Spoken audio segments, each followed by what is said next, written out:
Hello there, Riderflex Nation. Steve Urban here with more career advice and job interviewing tips. Today's topic, how to manage family members in the office. Not your own family, but family members of, let's say, the founder or the CEO or the president.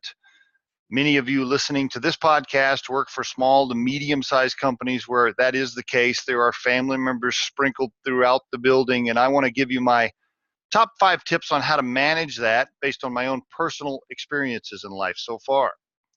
Number 1, make darn sure they like you, right? I know that sounds like a no-brainer, but if there are key family members in your department or sprinkled throughout the building, if they don't like you, life's going to be much harder than it needs to be. So spend time with them.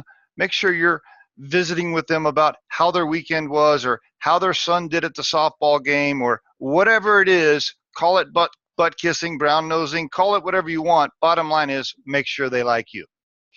Number 2, understand that they are talking business at home all the time, right? Talking shop at the dining room table, if you will. Just assume that's happening.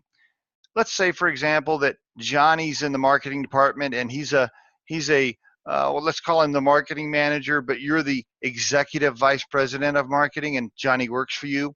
But Johnny also happens to be the son of the CEO and founder, and Johnny still lives at home with dad.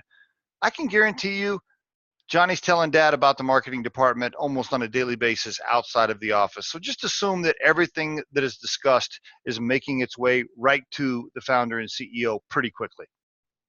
Keep that in mind. Number 3, remember, blood is thicker than ink, if you will, right? Like they are family, okay? I don't care what your employment contract says. I don't care what's written in some of the policies and procedures in the office. Bottom line is they're family and you're an employee. It's a huge difference. Don't ever forget that in all of your actions. And keep in mind that even if the family member's wrong or, it's their fault, not yours, just remember it's family, okay? And blood is always thicker than ink at the end of the day. And number 4, brief the captain ahead of time. What do I mean? Here's an example. Let's say Johnny's late 4 or 5 days in a row and you want to reprimand Johnny for being late or coach him or mentor him or talk to him about this situation. Well, Johnny, remember, he's the son of the founder and CEO. So how would I handle that? I'd probably see Robert, the CEO, in the hallway ahead of time and I'd say, hey, Robert, by the way, can I have a minute?